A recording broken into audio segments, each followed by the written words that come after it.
ஒருத்தவர் வந்து ஒரு 20 வருஷமாக தொடர்ந்து ஸ்மோக் பண்ணியிருக்காரு. அதுக்கப்புறம் ஸ்மோக்கிங்கை விட்டார். அப்போ அந்த லங்ஸ் வந்து க்யூர் ஆகும், அதாவது அந்த டஸ்ட் எல்லாமே கிளியர் ஆகுமா சார்? லாங் டர்மாக ஸ்மோக் பண்ணுறவங்கன்னா நிறைய ஃபேக்டர்ஸ் இருக்குது. எவ்வளோ ஸ்மோக் பண்ணுறாங்க, ஒரு நாளைக்கு எத்தனை பிடிக்கிறாங்க, அதெல்லாம் இருக்குது. எனி ஸ்மோக்கிங் இஸ் டேஞ்சரஸ்ன்றது தான் இப்போ இருக்கிற டிக்டம். புக்ஸ் படி பார்த்தோம் அப்படின்னா 100 cigarettes smoked in life time, அதாவது வாழ்நாள்லேயே 100 சிகரெட் பிடிச்சாலே எவர் ஸ்மோக்கர்ன்ற ஒரு டேர்ம் வந்துடும்.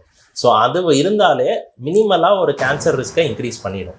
ஸோ அப்படின்றப்போ எப்பயாச்சும் ஒரு சிகரெட்டுன்னு பிடிச்சாலுமே ஒரு டேஞ்சரஸ். இதை தவிர சிகரெட் பிடிக்கணும்னு கூட இல்லை, நம்ம ரோட்டில் போகிறோம், அங்கிட்டு போகிறோம், அதில் இன்னேல் பண்ணுற ஸ்மோக்கே வந்து 100 சிகரெட்டை தாண்டிடும் இப்போ இருக்கிற ப்ராக்டிக்கல் சுச்சுவேஷனுக்கு. ஸோ அப்படின்றப்போ smoking is going to be dangerous only. அதனால் அதை ஸ்டார்ட்டே பண்ணாமல் இருக்கிறது தான் பெஸ்ட்டு. இப்போ அதை ஸ்மோக் பண்ணிட்டு விட்டுட்டது ரொம்ப நல்ல விஷயம். அதாவது எந்த டைம்னாலும் it is never too late to quit. இப்போ ஒரு கேன்சரே வந்துட்டாலும் ஒரு ஸ்மோக்கரில் அந்த பாயிண்டில் அதை நிறுத்தினாங்கன்னா ட்ரீட்மெண்ட்டோட எஃபெக்டிவ்னஸுமே இன்னும் பெட்டராக இருக்கும். அது இல்லாமல் இப்போ ஒரு ஸ்மோக்கிங் ஸ்டாப் பண்ணி ஒரு 10 years ஆயிடுச்சு அப்படின்னா அந்த கேன்சர் வரக்கூடிய ரிஸ்க் எல்லாம் நல்லாவே குறைக்கும். பட் இல்லாமல் ஆக்கிடாது. ஸ்மோக் பண்ணாத ஒரு நபருக்கு இருக்கிற ரிஸ்க்கை விட ஸ்மோக் பண்ண நபருக்கு இருக்கிற ரிஸ்க் எப்பவுமே கொஞ்சம் கூட தான் இருக்கும். 20 வருஷம் ஸ்மோக் பண்ணியிருக்கோம், ஃபார் எக்ஸாம்பிள் ஒரு 20 வயசுலேருந்து 40 வயசு வரைக்கும் ஸ்மோக் பண்ணிட்டு அதுக்கப்புறம் ஸ்டாப் பண்ணிட்டாரு. அப்போதைக்கு எதுவும் சிம்டம்ஸ் இல்லை, தொந்தரவுன்னு இல்லை. பட் ஒரு 60-65 வயசு வரப்போ அந்த ஸ்மோக்கிங்கான எஃபெக்ட்ஸ் வெளியில் தெரியக்கூடிய வாய்ப்புகள் இருக்குது.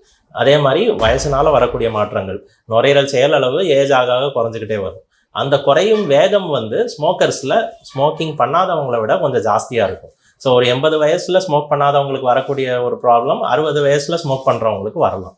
ஸோ அந்த மாதிரி விஷயங்கள் எதிர்பார்க்கணும். ரொட்டீனாக போயிட்டு நுரையீரல் செயல்பாடு பரிசோதனை ஒரு நுரையீரல் டாக்டர்கிட்ட ஒரு கவுன்சிலிங் மாதிரி கேட்டுக்கிட்டு எப்படி இதுக்காக ஃபாலோ அப் பண்ணிக்கலாம், கேன்சர் வரக்கூடிய ரிஸ்க் இருக்கா, எவ்வளோ இருக்குது, அதுக்கு ஸ்க்ரீனிங் மாதிரி எப்போ நான் செக்கப்புக்கு வரணும், இந்த மாதிரி விஷயங்களை கேட்டு தெரிஞ்சுக்கணும். இது இண்டிவிஜுவல் டு இண்டிவிஜுவல் வேரி ஆகும். ஏன்னா ஸ்மோக்கிங் மட்டும் ரிஸ்க் கிடையாது. அது தவிர வேலையில் இருக்கக்கூடிய புகை, தூசி, என்விரான்மெண்ட் எப்படி இருக்குது, எந்த ஊரில் வாழ்கிறாங்கன்னுலேருந்து எல்லாமே இம்பார்ட்டண்ட். ஸோ எல்லாத்தையும் கன்சிடர் பண்ணி இதுக்குன்னு ரிஸ்க் ஸ்கோரிங்ஸ்னே நிறையா இருக்குது. ஸோ அதை வச்சுக்கிட்டு தெரிஞ்சுக்கிட்டு ஒரு ஃபாலோ அப் பிளான் தெரிஞ்சுக்கணும். அதுக்காக ஹாஸ்பிட்டல்லே போயிட்டே இருக்கணும்னு இல்லை, கேட்டு தெரிஞ்சுக்கிட்டு அவேராக வாழணும். அதுக்காக பயந்துக்கிட்டே வாழணும்னு கிடையாது. எப்போனாலும் விடுறது நல்ல விஷயம். நீங்கள் விடாட்டி தான் வெக்கப்படணும். விட்டுட்டீங்கன்னா அடுத்து என்ன பண்ணணும்னு பார்த்துட்டு உங்கள் லைஃபோட யூ கேன் கேரி ஆன்.